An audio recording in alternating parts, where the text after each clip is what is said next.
बच्चे ये जो हमारा कैपिटल मार्केट के बाद का लेक्चर है बीएसटी का चैप्टर नंबर 10। कैपिटल मार्केट हमने कर लिया था और उसके बाद मैंने तुम लोगों को नोट्स लिखवाया था स्टॉक एक्सचेंज पे।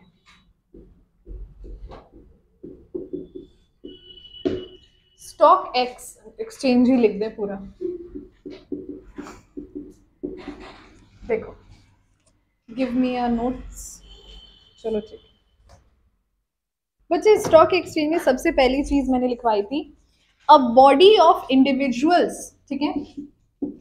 उसमें था वेदर इनकॉर्पोरेटेड और नॉट, मतलब या तो वो रजिस्टर्ड भी हो सकते हैं या नहीं भी हो सकते। स्टॉक एक्सचेंज का मतलब ये होता है ऐसा मार्केट, जैसे तुम्हें सब्जी लेना हो तो तुम सब्जी मंडी जाओगे, फल लेना हो फल मंडी जाओगे, उसी तरह अगर तुम्हें स्टॉक लेना हो तो तुम स्टॉक एक्सचेंज जाओगे। बच्चे ये जो स्टॉक एक्सचेंज है, यहाँ पे हमारे देश में जितनी भी कंपनियां हैं जो अपनी सिक्योरिटीज, अब सिक्योरिटीज में दो चीजें आ जाती हैं बच्चों, शेयर्स, डिबेंचर्स। जो कंपनियां हैं जिन्होंने अपने शेयर्स और डिबेंचर्स दोनों की लिस्टिंग की हुई है। लिस्टिंग करने का क्या मतलब है बेटा? लिस्टिंग करने का मतलब है कि इनकी सिक्योरिटी पब्लिक के लिए अवेलेबल है। मतलब ये लोग क्या कर रहे हैं कि इनकी जितनी सिक्योरिटीज है, लिस्टिंग कराने का मतलब है लिस्ट में आ जाना, और लिस्ट में आ जाने का मतलब है अब ये सिक्योरिटी पब्लिक खरीद सकती है।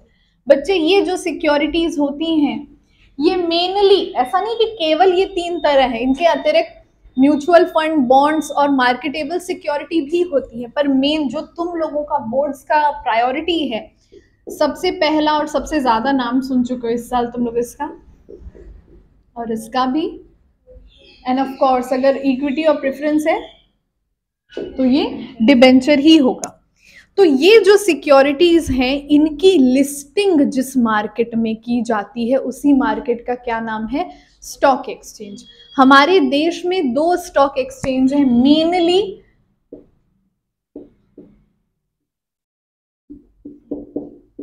सेंसेक्स और निफ्टी। Is that okay? अब जरा ध्यान देना बात पे बच्चे, जो मैंने फंक्शंस लिखवाए हैं, सबसे इंपॉर्टेंट फंक्शन, सबसे पहला फंक्शन मैंने तुम लोगों को लिखवाया है वो है इकोनॉमिक बैरोमीटर। अच्छा, बैरोमीटर क्या होता है? प्रेशर मेजर करता है ना, somewhere, yes, pressure measure, atmospheric pressure को मेजर करने वाला इंस्ट्रूमेंट होता है।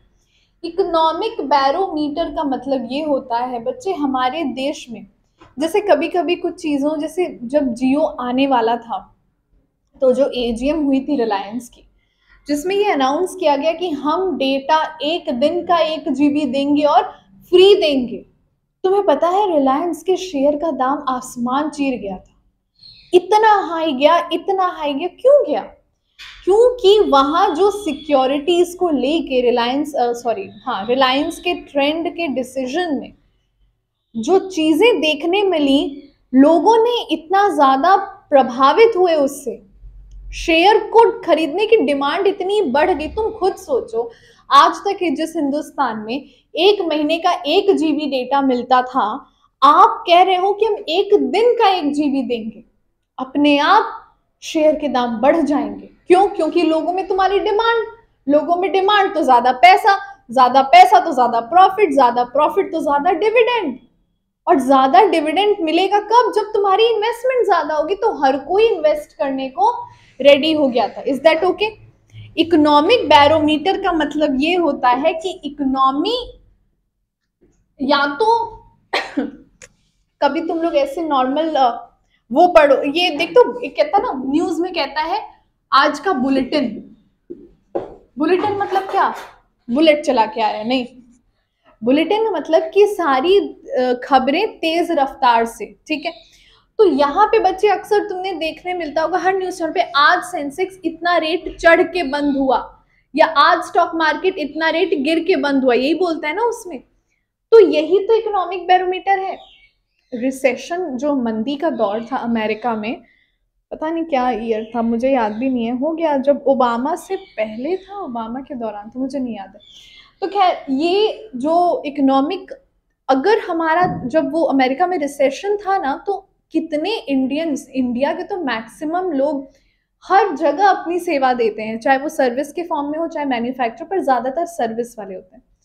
तो वहां के रिसेशन का फर्क हमारे हिंदुस्तान पे भी पड़ा था। हमारे यहाँ भी चीजें महंगी हुई थी, हमारे यहाँ भी मार्केट प्रभावित रहता था। क्यों रहता था? ड्यू टू ग्लोबलाइजेशन, वैश्वीकरण।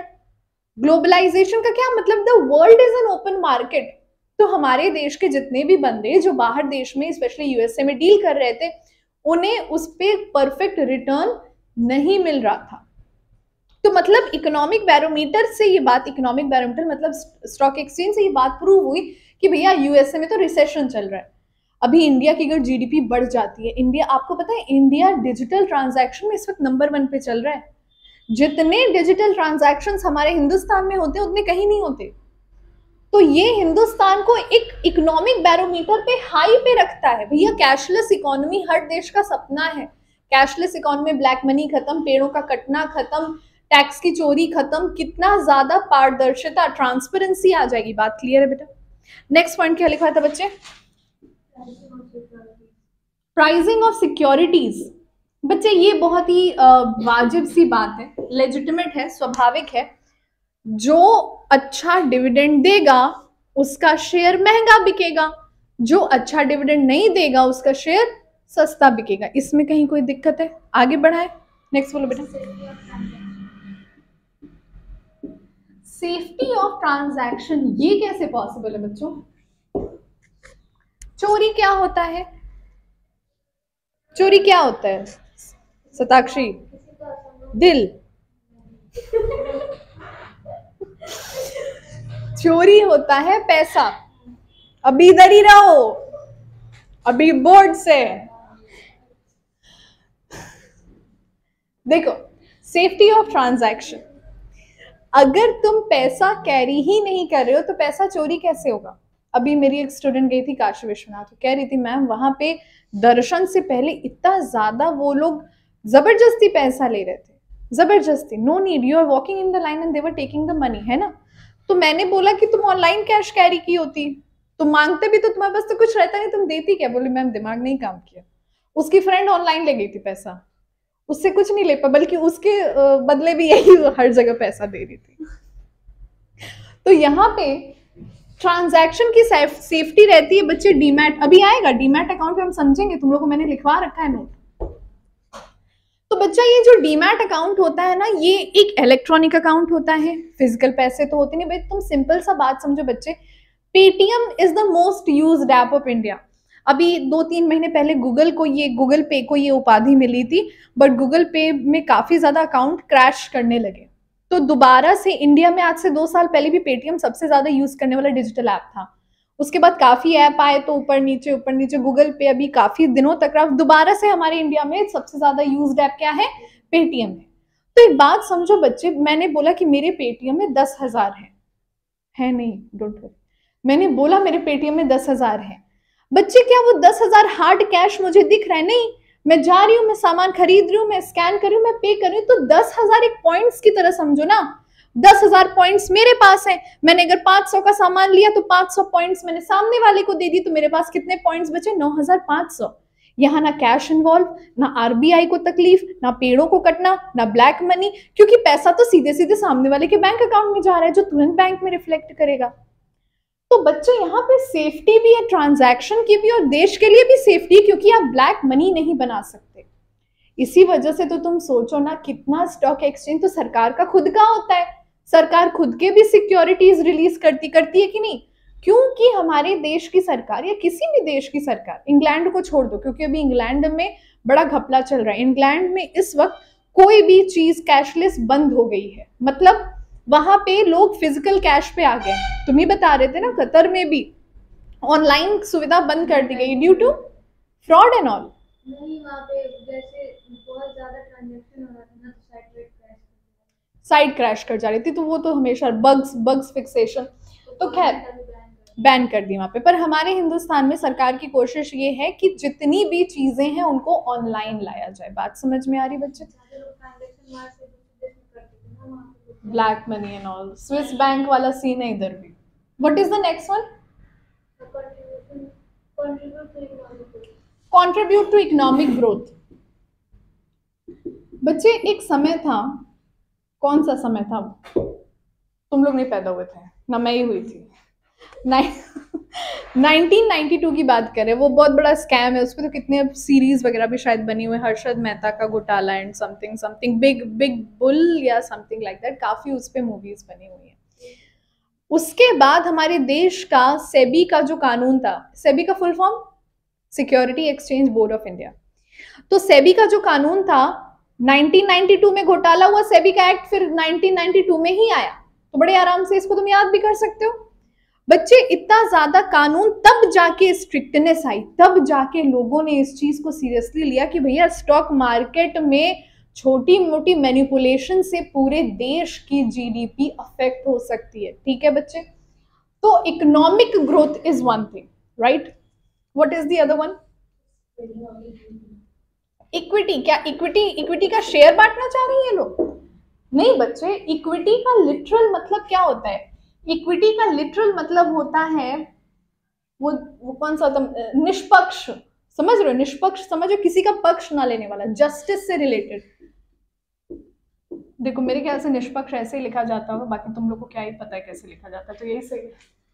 तो निष्पक्ष कहने का मतलब ये है कि हम सेम, इक्विटी का मतलब ये कि ऐसी कंपनियां, नई कंपनियां, नए स्टार्टअप्स, उनको भी तो मौका आप दे रहे हो। भाई आप केवल प्रोविजन करो कि हाँ तुमने अपने प्रॉफिट्स का डिस्ट्रीब्यूशन सही किया है, तुमने 2 करोड़ से अधिक का टर्नओवर कमाया, तुम पब्लिक में कन्वर्टेड हो, तो तुम आ सकते हो स्टॉक एक्सचेंज में। कितनी सारी स्टार्टअप्स को स्टॉक एक्सचेंज से ही बूस्ट मिल गया। अभी अपना ही ओरेकल चल जाएगा, भयंकर चल जाए, अच्छा खासा प्रॉफिट हो, 2 करोड़ पार कर जाए प्रॉफिट, तो हम बिल्कुल इसको एक पब्लिक कंपनी में कन्वर्ट करके अपने भी शेयर्स लिस्ट कर सकते हैं, और उन शेयर से जो पैसा हम जगह जगह girls school, girls coaching institute और ये सारी सुविधाएं खोल सकते हैं। ठीक है, what is the other one?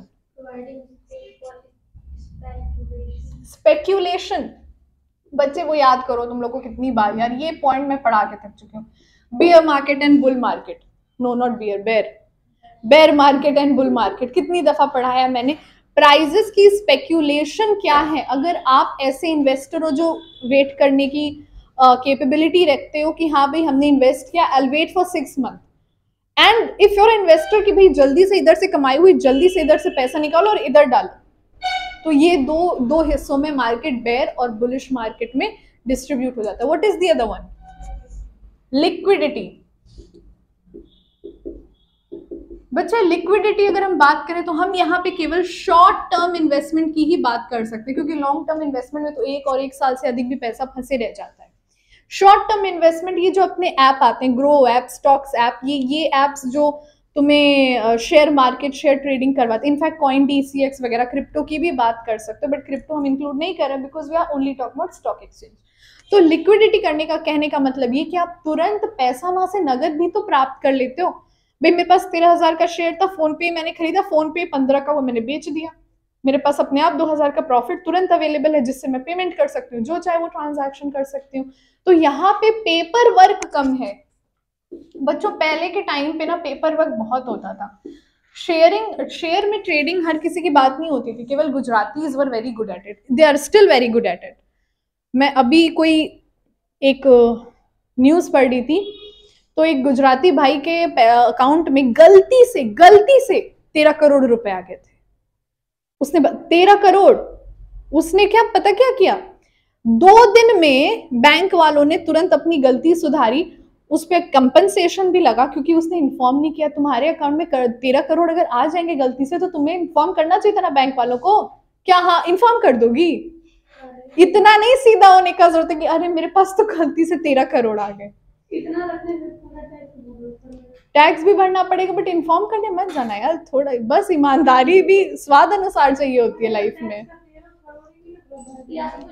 तो सुनो क्या हुआ, 48 घंटे के अंदर अंदर बैंक ने उसके 13 करोड़ भी निकलवाए और उस पर कंपनसेशन भी लगाया कि तुम्हारी जिम्मेदारी थी, तुम तुरंत बताओ। ऑल्दो ये बैंक वाले खुद भी नहीं करते अगर उनके अकाउंट में 13 करोड़ आते, बट ठीक है भाई, मानवता के नाम पे कुछ भी। मगर as I said, Gujarati mind business में बहुत तेज। 48 घंटों के अंदर अंदर उसने वो पैसा इन्वेस्ट किया शेयर्स में और उसने 18 लाख कमा भी लिए। तो वो 18 लाख तो उसी की इनकम हुई ना, वो तो नहीं ले सकता। बंदर ने अच्छे से 18 लाख पे टैक्स दिया, बोला ये तो मेरी इनकम है, ये कहां से तुम्हारे 13 करोड़ में इंक्लूड था। उसी 18 लाख में से 1 लाख दे दिया कंपनसेशन। गुजराती माइंड। तो मैं बोली यार मेरे को बताओ कौन से शेयर्स में डील करो, मैं भी डालूं उसमें पैसे। 2 दिन में 18 लाख हो गए। 13 करोड़ का उसने 8 करोड़ इन्वेस्ट मार दिया। उसको पता था कि बैंक आज नहीं तो कल पकड़ेगा, समय काहे को वेस्ट करना, जितना भी प्रॉफिट बन रहा है बना लो। तो शेयर ट्रेडिंग की वजह से काफी ज्यादा आपको, यहाँ पे शॉर्ट टर्म इन्वेस्टमेंट की बात करी थी मैं, शेयर ट्रेडिंग की वजह से आपको काफी शॉर्ट टर्म इन्वेस्टमेंट और मार्केटेबल सिक्योरिटी भी देखने मिलती है, जहां पे नगद की फ्लो काफी तेज हो जाती है। और यहाँ पे लिमिट है बच्चों, यहाँ पे टैक्स की भी लिमिट है, वो हम कवर करेंगे जब आप लोग बीकॉम में पहुंचेंगे। नेक्स्ट टॉपिक क्या था बच्चा? Process of stock exchange. बहुत भयंकर।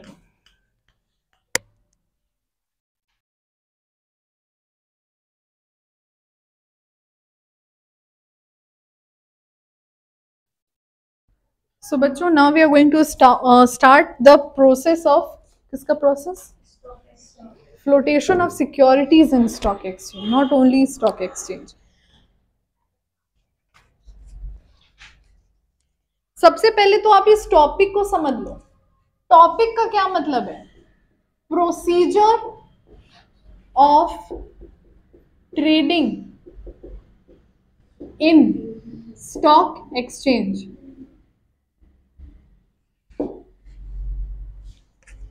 एक्स लिख के छोड़ दे, कोई दिक्कत तो नहीं है आप लोग को?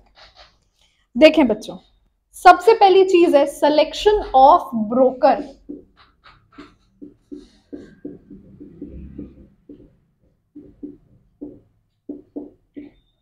सबसे पहले आपको एक ब्रोकर सेलेक्ट करना पड़ता है। ये स्टॉक मार्केट वाले अपने बंदे बैठा के रखते हैं, इंटरमीडियरी बैठा के रखते हैं, जिनके थ्रू ही आप शेयर में डीलिंग कर सकते हो। अगर हम ना डीलिंग करना चाहें ब्रोकर के थ्रू, कोई दिक्कत? बिल्कुल कोई दिक्कत नहीं है बच्चों। मगर एक प्रोविजन है ना कानून का कि अगर आपका केस कोई नहीं लड़ रहा है तो आप अपना केस खुद भी लड़ सकते हैं। पर यार लॉ की नॉलेज तो होनी चाहिए। क्या हंसी आ रही तुम्हें? अपना केस खुद लड़ना चाह रही थी तो हाँ, फिर तुम्हें लॉ की नॉलेज बोलने जा रही थी मैं, डोंट डिस्टर्ब मी यार। लॉ की नॉलेज भी तो होनी चाहिए। तो ठीक इसी तरह अगर तुम ब्रोकरेज करना चाहते हो, करो। कितने वैले लड़के पड़े कुछ नहीं करते, शेयर में ट्रेडिंग करते और अच्छा खासा कमा लेते हैं, अच्छा खासा कमा लेते हैं, क्योंकि उनको एक्सपीरियंस हो जाता है किधर डील करने का, किधर नहीं डील करने का। तो इधर ब्रोकर का आप सिलेक्शन करते हो, ब्रोकर आपको बताता है सर इसमें आप इन्वेस्ट करिए, ये आपकी रिक्वायरमेंट है, आप ऐसे करिए। उसके बाद है demat account with the depository. Depository कौन? डिपॉजिटरी बोलो। डीमैट अकाउंट तुम्हारा तुम किसके साथ खोलोगे? तुम खुद सोचो बच्चे। अभी मैंने पढ़ा है स्टॉक एक्सचेंज के 2 वेरिएंट्स होते हैं। कौन से 2 वेरिएंट है? निफ्टी और सेंसेक्स। तो डिपॉजिटरी कौन हो जाएगा? स्टॉक एक्सचेंज हो जाएगा। डिपॉजिटरी का मतलब यहाँ पे वो है जो ऑर्गेनाइजेशन में आपने डीलिंग करनी है, ट्रेडिंग में डीलिंग करनी है। अगर आप मान लीजिए स्टॉक्स ऐप को इंस्टॉल किया अपने फोन पे और आपने उसके थ्रू डीलिंग शुरू की, तो आप स्टॉक्स ऐप के थ्रू अकाउंट बना रहे, तो स्टॉक्स ऐप आपके लिए क्या है? डिपॉजिटरी है। That's it. थर्ड आपका इसमें स्टेप था प्लेसिंग द ऑर्डर। कहीं कहीं ना ये बुक थोड़ी सी मुझे इररेलेवेंट लगती है, इस वजह से क्योंकि अब सारी चीजें ऑनलाइन हो गई, तो राइटर को भी ये चीजें अपग्रेड करनी चाहिए। ऑर्डर हम कैसे प्लेस करते हैं? हमें जो भी शेयर में पसंद आते हैं हम अपने अकाउंट से पैसे दे देते हैं, उतने शेयर्स मेरे अकाउंट में क्रेडिट हो जाते हैं। That is how we place a order. Match the share and the best price. Share खरीदने से पहले आप इस चीज को इंश्योर कर लेते हैं कि आपकी जरूरत के अनुसार, बेसिकली आप नहीं इंश्योर करते हो, ये कौन इंश्योर करता है? ब्रोकर। क्योंकि आप तो अभी इस बिजनेस में नए आए हो, तो ब्रोकर आपको गाइड करेगा। तो आप आपकी जरूरत के अनुसार वो आपको ऑप्शन देता है, सर ये शेयर्स है, ये प्राइस है और ये उनका टर्म्स एंड कंडीशन है, आप फिर अपनी जरूरत के अनुसार उसको आगे बढ़ाते हैं। बच्चे fifth one is executing order. Executing order, तुमने बोल दिया ब्रोकर भैया ये खरीद दीजिए शेयर, ब्रोकर भैया बोले ठीक खरीद दे। Sixth one issue of contract note. बच्चे ये कॉन्ट्रैक्ट नोट जो होता है, अब तो ये ऑनलाइन ही बढ़ जाता है, वो तुम लोगों ने कभी किया है? I agree to terms and conditions, तो दो ऑप्शन आता है, डिसएग्री अग्री, उसी टाइप का होता है।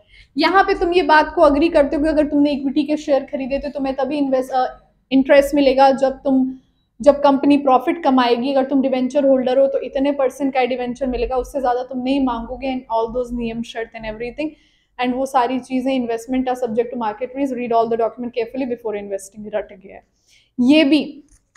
And then we have the seventh one delivery. अच्छा यहाँ पे देखो, delivery of share online mode में ही होता है भाई। तुम्हारे डीमैट अकाउंट में, तुम ये खुद सोचो बच्चे, अगर डीमैट अकाउंट ही नहीं होगा तो शेयर दिखेगा कहाँ? शेयर कैसे पता चलेगा कि मेरे पास आए? वो डीमैट अकाउंट रहेगा तब तो मुझे पता चलेगा मेरे पास इतने इतने शेयर हैं इस कंपनी के, है ना। तो इतना करने के बाद, साइन करने के बाद, खरीदने के बाद वो शेयर आपके अकाउंट में क्रेडिट कर दिए जाते हैं। The next one settlement cycle. Settlement cycle का मतलब ये है इंटरेस्ट की क्रेडिटिंग, कब इंटरेस्ट को क्रेडिट किया जाता है, कितने सिक्योरिटीज पर डे डिलीवर किए जाते हैं, और इसके साथ साथ स्टॉक एक्सचेंज जिस दिन पे ब्रोकर को पेमेंट करता है उस दिन को हम कहते हैं पे आउट डे। उसके बाद 9th पे आउट डे ही था, तो 9th पे आउट डे। एंड अब हम बात करें 10th वाले की। 10th क्या है बच्चों?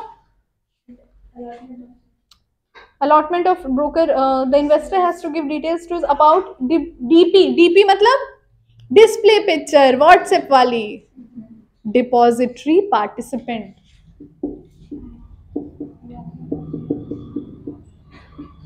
बच्चे व्हाट एम आई राइटिंग, देखो डीपी नॉट व्हाट्सएप की डीपी का है। तुम लोग तुरंत एकदम खो जाते हो अलग दुनिया में, इधर ही रहो, अभी बीएसटी चल रहा है। डीपी मतलब depository participant. The investor has to give details of his demat account and instruct his DP. अपनी डीपी को इंस्ट्रक्ट करो। डिपॉजिटरी पार्टिसिपेंट, तुरंत दिमाग व्हाट्सएप पे जा रहा है तुम लोग का। अपने डीपी को इंटरेस्ट को, तुम्हारा डीपी कौन? वो ऑर्गेनाइजेशन जिसके साथ तुमने अकाउंट खोल रखा है। सब कुछ ऑनलाइन हो गया तो ये थोड़ा सा इरेलेवेंट लग रहा है अभी। डिपॉजिटरी पार्टिसिपेंट को आप इन्फॉर्म करते हो कि सिक्योरिटीज की डिलीवरी ले लो। बेसिकली बस कंफर्मेशन है कि मेरे डीमैट अकाउंट में शेयर्स आए कि नहीं आए। अगला नोट्स मैंने क्या लिखवाया था? डीमटेरियलाइजेशन, स्टॉक एक्सचेंज, जो कि मैंने अभी समझा दिया। तो डीमटेरियलाइजेशन और डीम्यूचुअलाइजेशन यही था ना। चलो डीमैट अकाउंट,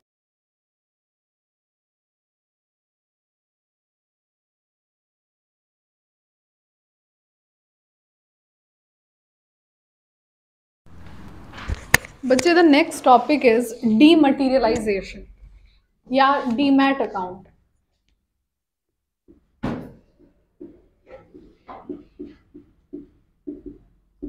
बच्चे डीमटेरियलाइजेशन या डीमैट अकाउंट इज मोर और less like your Paytm and online payment account. तो यहाँ पे मैं पेटीएम फॉर एग्जाम्पल लिखते, पेटीएम होता नहीं है पर फंक्शन पेटीएम की तरह ही करता है। मतलब यहाँ पे आपको स्टॉक एक्सचेंज वाले एक इलेक्ट्रॉनिक अकाउंट पकड़ा देते हैं, और ये इलेक्ट्रॉनिक अकाउंट हर बंदे का यूनिक होता है। ठीक है, कैसे पहचानेंगे यूनिक है?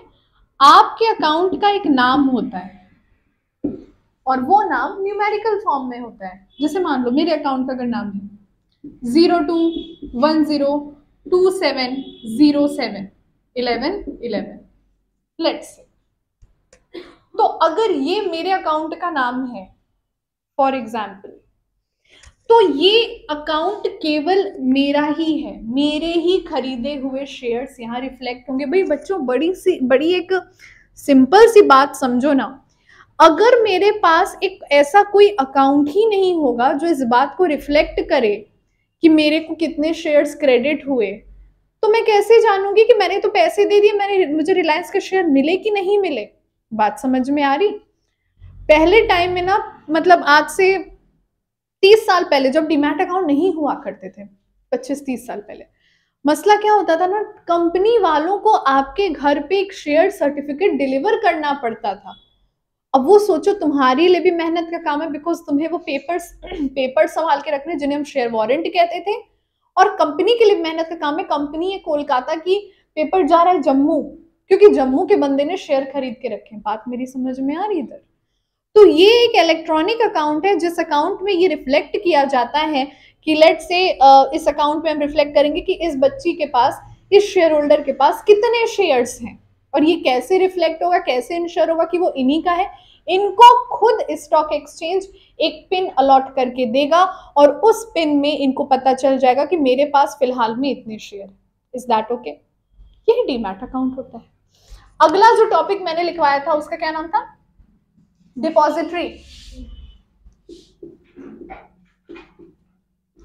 उससे पहले मैं जरा डीमैट अकाउंट को एक बार रीड करूंगी, जो नोट्स मैंने लिखवाए, ताकि अगर कुछ भी ऐसा मुझे लगे कि आप लोगों को समझाने लायक है, जब तुम लोग पढ़ोगे वो दिक्कत आ सकती है, so we'll see to it. And I am reading about the benefits लिखवाए ना मैंने तुम सबको। बेनिफिट्स में पढ़ रही हूँ, जरा देखो। सबसे पहला है, the holding of share is convenient. बच्चे, why is it convenient? Because अभी मैंने क्या बोला सताक्षी, चोरी क्या होगा? Good good good, she was just immediate. तो कन्वीनियंट इसलिए क्योंकि पैसा है हमारे, पैसा नहीं है, it is all in the e form, तो आपके फोन में होगा, आपके सिस्टम में होगा। आप हाथ में लेके शेयर वारंट नहीं घूम रहे, तो अगर हाथ में शेयर वारंट नहीं है तो वो घूमेगा भी नहीं, और उसकी सेफ्टी भी इजी है। आप अपने ड्राइव में बैकअप ले लोगे उसका, आप अपने मेल में तो सदैव सदैव के लिए चीजें पड़ी ही रहती हैं। The next benefit you have written is pledge. This is very important, इसीलिए मैंने benefits को उठा लिया। देखो, pledged या mortgage कर सकते हैं। इसका मतलब क्या है बच्चों? अपने शेयर्स को आप गिरवी रख सकते हैं। मतलब तुमने 25,000 के शेयर्स लिए रिलायंस का, तो तुम 25,000 का लोन उठा सकती हो, अपने शेयर्स को गिरवी रख दो। कैसे गिरवी रखेंगे? डॉक्यूमेंट्स तो है नहीं, बिल्कुल डॉक्यूमेंट्स पीडीएफ फॉर्म में आपके मेल पे भेज दिए जाएंगे। आप उसका डॉक्यूमेंट्स की ओरिजिनल्स उनको पकड़ा दो, ठीक है? मतलब इसको हम क्या कहते हैं, गिरवी रख सकते हैं, प्लेज कर सकते हैं, मॉर्टगेज कर सकते हैं। The other one is no danger of loss, theft. चोरी क्या होता है? पैसा नहीं होता, पैसा चोरी नहीं होता है, पैसा चोरी नहीं होता है, पैसा ही चोरी होता है। अरे वही नहीं। अच्छा, ज्यादा पढ़ा दिया लग रहा है मैंने आज। And there is less paper work कम होता है। ऑनलाइन मोड पे आप अपना फॉर्म भरते जाते हैं, you will reach at point where you will get your own dematerialisation account. बच्चों, now we are moving to the other point which is the depository system. जल्दी से जो नोट्स मैंने लिखवाए एक बार उसे रीड करें, please have a look at it. The depository system consist of two people. एक होता है डिपॉजिटरी, बच्चों लुक हियर, और एक होता है डीपी, जो हर घंटे बदलती है। ये फिल्टर में ज्यादा अच्छी लग रही, मैं लाओ ये लगा देती हूँ। डिपॉजिटरी पार्टिसिपेंट, और ये तो तुम लोग कभी भूलोगे नहीं, ये भूल भी सकते हो, ये तो नहीं ही भूलोगे, आई एम 100% श्योर। तो बच्चे, डिपॉजिटरी सिस्टम में हमारे पास दो चीजें कंसिस्ट ऑफ होती हैं। दो चीजें हैं क्या? एक डिपॉजिटरी खुद और एक डिपॉजिटरी पार्टिसिपेंट। बच्चे, पहले मैंने डिपॉजिटरी का जो डेफिनेशन लिखवाया है, I am reading that the depository is the apex organisation और unit in the depository system. Like the bank, the investor can deposit his और ओन अकाउंट। इतना समझो कि डीमैट अकाउंट आप जहां खोल रहे हो ना, जिसके पास खोल रहे हो, जो सेबी है, जो बैंक है, वही आपकी क्या है? डिपॉजिटरी है। क्लियर है? और डिपॉजिटरी पार्टिसिपेंट कौन होता है बच्चे? The depository system is the agent. कौन? ब्रोकर। जो ब्रोकर उसके लिए काम कर रहा है, वो क्या है आपके लिए? डिपॉजिटरी पार्टिसिपेंट है। पार्टिसिपेंट को भी और पढ़ेंगे, उसमें एक और चीज है। As per SEBI guidelines, any financial institution, the broker bank can become DP after registration with the SEBI. मतलब बच्चों, लाइफ में कभी भी तुम लोग स्टॉक एक्सचेंज में डील करना और डिपॉजिटरी पार्टिसिपेंट तुम्हें मिलेगा, जो ब्रोकर होगा, जो बैंक होगा, मेक श्योर बैंक कैसे हो सकता है भाई? बिल्कुल हो सकता है। कितने बैंक म्यूचुअल फंड्स का खुद ही चलाते हैं और आपको बोलते हैं सर हमारी ये स्कीम है, इस म्यूचुअल फंड में आपको हर महीने 5,000 इन्वेस्ट करना है तो 5 साल बाद आपको इतना मिलेगा। तो they are also working like an agent for that security holder, है ना, फॉर द डिपॉजिटरी। तो आपने ये इंश्योर करके उस डिपॉजिटरी पार्टिसिपेंट के साथ डीलिंग करनी है कि वो बंदा रजिस्टर्ड है या नहीं है। सेबी के साथ, stock exchange board of India के साथ रजिस्टर होने के बाद उसके पास एक डॉक्यूमेंट, मतलब एक आईडी टाइप की रहेगी which will make sure that yes he is registered. Is that okay? अंतिम टॉपिक पे बढ़ते हैं, फिलहाल के लिए अंतिम टॉपिक, अभी आगे भी है। सेकेंड लास्ट टॉपिक मैंने करवाया था डीम्यूचुअलाइजेशन। बच्चे डीम्यूचुअलाइजेशन, पहले ये समझो ये डीम्यूचुअलाइजेशन हुआ क्यों। देखो सब डीई से है। बच्चा म्यूचुअल का क्या मतलब होता है? जैसे मटीरियलाइजेशन का मतलब फिजिकल मनी और डीमटीरियलाइजेशन मतलब फिजिकल मनी को खत्म कर दी, इलेक्ट्रॉनिक। अब म्यूचुअल मतलब क्या होता है? म्यूचुअल मतलब होता है कॉपरेशन से किया गया काम, मिलजुल के किया गया काम, मिला हुआ काम। और डी लग गया मतलब मिला जुला नहीं है ये काम, ये डीम्यूचुअलाइजेशन होता है। सुनो इधर क्या लिखा है आप लोगों ने। अर्लियर ऑन द इंटरमीडियरीज मतलब bank, broker, the ownership often led to a conflict between whom? Between the brokers and their client। मतलब समझो बेटा, बहुत समय पहले, may be I think it must have been like 92 93, जब आपको अगर डीलिंग करनी होती थी शेयर्स में तो you need to have a broker. Broker का होना अनिवार्य होता था। दिक्कत कहाँ आती थी? जब क्लाइंट अच्छा खासा इन्वेस्टमेंट कमा ले जाता था तो ब्रोकर अपनी कमीशन बढ़ाने लगता था, जो कि गलत है ना। तुम बोले कि तुम 5% लोगे तो अगर हम 10,000 कमा ले गए, तुम कह रहे हो नहीं हम 7 लेंगे, हमारी कंपनी का पॉलिसी ऐसा है, मेरा पॉलिसी ऐसा है, तो ऐसे में क्लाइंट थोड़ी अपना 2% एक्स्ट्रा देगा यार। और वो ब्रोकर भी नहीं झुकता था। इसी को देखते हुए सेबी ने एक सिस्टम इंक्लूड किया, डीम्यूचुअलाइजेशन। मतलब जब ब्रोकर और क्लाइंट के बीच आपसी रंजिश हो जाती है पैसे को लेके, कमीशन को लेके, तो डीम्यूचुअलाइजेशन का सिस्टम ये कहता है कि शेयर होल्डर अगर इतना काबिल है या अगर वो चाहता है वो खुद भी डील कर सकता है, उसको ब्रोकर की जरूरत नहीं है। ठीक है बच्चों, यहीं तक हुआ था ना। बस इसके बाद हम लोग सेबी के बारे में पढ़ेंगे, पहले लिखेंगे फिर पढ़ेंगे और ये चैप्टर खत्म हो जाएगा।